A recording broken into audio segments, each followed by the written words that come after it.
Today, I just passed 1,000 miles on my Berkta R5 Pro e-bike. This is my daily commuter. I have been using it as my exclusive form of transportation for over a month now, and it's been great. So I want to go over some of the things that have broken with it, and we need to do another range test today for a couple of reasons. For one, my work has relocated, at least the parking lot that I commute to every day, and it's a little bit further away, and I need to make sure that my e-bike can make it to work. The other thing is, as the temperature has dropped, so has my range. And so we need to test that as well. But first, let me show you some of the things that have gone wrong with the e-bike.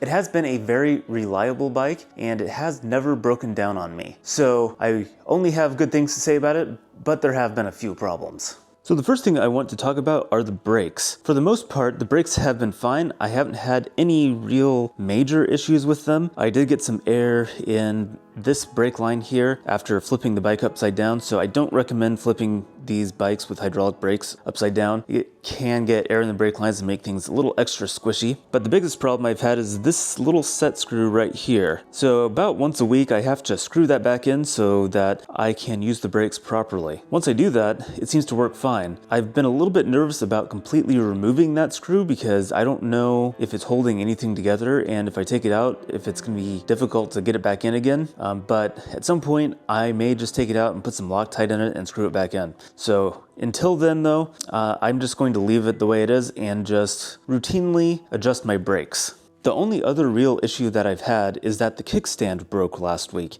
and I found a replacement for it. As it turns out, this is actually the kickstand that they're using on the new models, so it's slightly different, but similar idea. We'll see how long this one lasts. I think it has a similar construction where it's metal on top and then the base is plastic. I could not find a fully metal one, at least a fully metal one that was beefy enough to hold up my bike. So this is what we're going with. Another issue that I've had is this screw right here, which controls how tight the seat is. So the seat is fully adjustable forward, back, and angle. And this screw right here will slowly come loose over time. It takes maybe 3 or 4 months, but eventually this screw does seem to loosen itself up. I don't know if Loctite would work on this because I think it's being screwed into some plastic. I don't know if that's actually metal where the threads are. So I'll have to kind of do some experiments to see if I can find a way to keep that screw tight. But over time it does come loose, and then the seat starts but over time the seat does start tilting back kind of like that and becomes increasingly uncomfortable and eventually just impossible to ride. So that is an issue, but it's kind of a minor one. Speaking of bolts coming loose, the other bolt that came loose was actually my front axle. For some reason the nuts came loose at one point. That was maybe about 6 months after riding the bike. I just tightened everything up and it hasn't done it since. I check it regularly. It was probably my fault because I installed this front tire myself, and so that's probably more of a me problem than the bike itself. Ever since I tightened it up last time, I haven't seen any signs of it coming loose again, so that's a good thing. The other nice thing is that when it does come loose, it actually does stay in place really pretty well. You just start noticing a slight wobble when you press the brakes down, and that's a little bit scary, but it's nothing that's super dangerous. The way it fails is actually in a relatively safe manner, and it gives you plenty of warning, so that's good news. I would like to thank the sponsor of today's video, Western Rise. Western Rise makes quality apparel for the modern one-bag traveler so they can carry less and experience more. I have owned their Classic Evolution pants for over a year and absolutely love them. The Classic Evolution pants are men's casual travel pants that dresses up enough to get through any meeting, yet is rugged enough for any outdoor activity. They effortlessly replace jeans, hiking pants, and dress pants, allowing you to carry fewer clothes and travel lightly. The Classic Evolution pants are lightweight, durable, and pack well. It's the perfect travel pants to have in your bag. If you are interested in trying out the Evolution pants or any of their other apparel, go to westernrise.com/ColinAdventures15 and use the discount code ColinAdventures15. You will get 15% off your order. Links are below. Aside from that, this bike has been pretty good. You can see this bottom bracket area along with the rear suspension. It has gotten quite dirty, so I'm going to have to go and clean that up at some point. I don't know why or how it got that dirty, but everything else seems to have stayed pretty clean. I don't clean it too often, maybe about once a month, and the bike still generally looks just about as good as it did when it was new. So I think we're ready to do a range test. So the reason why I wanted to do this range test was because last weekend I took this bike out on a camping trip and the battery only lasted for maybe 15 miles of range. And under normal circumstances, when I range tested it before, it was somewhere between 35 and 40 miles, and that was riding it kind of like a normal bike. That wasn't really making any attempt at extending the range or anything like that. I don't believe there has been a ton of battery degradation, partly because I have two batteries that I switch between regularly, and also partly because the decrease in my range has correlated a lot with the temperature outside. This is my first winter with the e-bike, and I know temperature can really dramatically affect the range of lithium-ion batteries, and I suspect that's what's happening here. But whatever the case, I'm going to ride this more like I ride it on my normal commute. My commute has been about a 2-mile each direction commute. I don't charge the bike at work because I just don't really need to. It can make it the entire 4 miles. It's a relatively flat commute. There's just a steep downhill portion at the beginning of the ride, and on my way home I have to do a steep, about 350-foot climb on the way back home. My new commute is going to be about 8 miles each direction, and it's going to be actually in the same direction as my current commute, just further down the road. So again, it's going to be mostly flat with a steep downhill portion right at the beginning and a steep uphill portion right at the end. So I want to make sure that my bike can handle that commute, and I want to make sure that I'm ready for work at the end of the month when my commute will change. One thing I should mention is that when I'm commuting, I tend to ride fairly fast because I think, like most of us, I tend to be kind of late to work.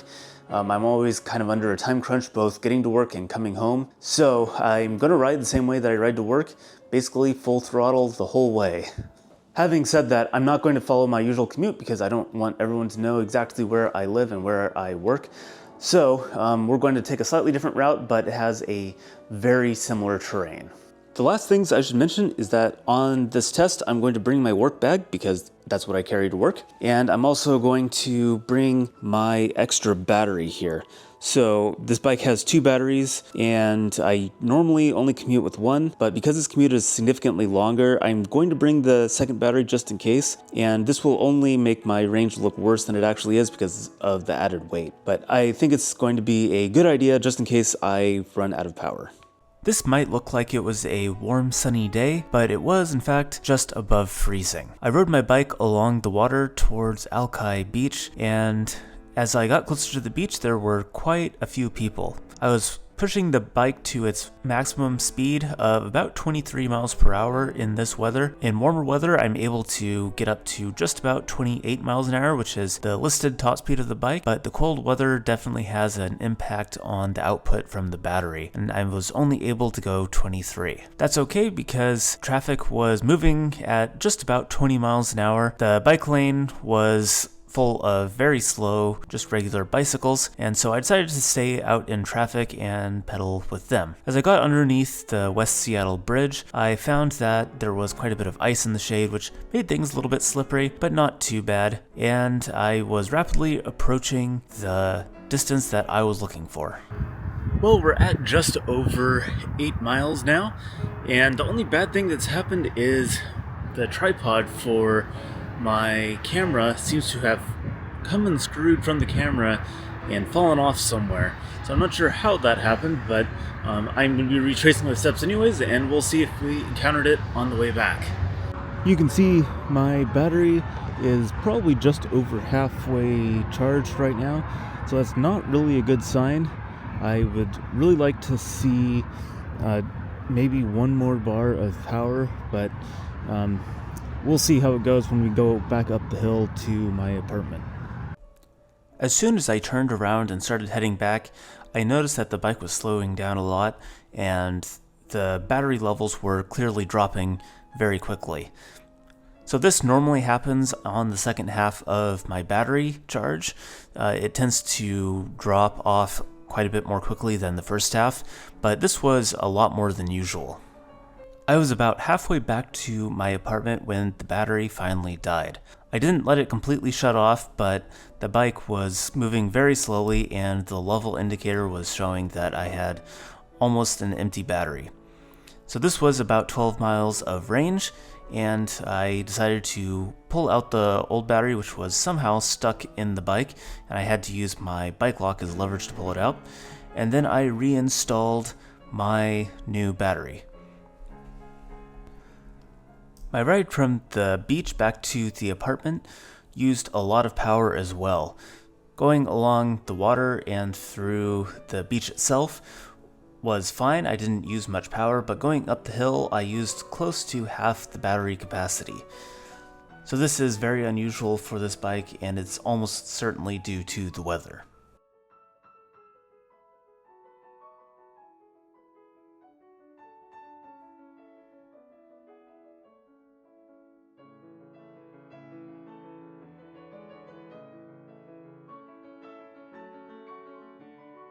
Well, I have to say that the results of this range test were fairly disappointing. I only managed to get just over 10 miles of range out of a single battery.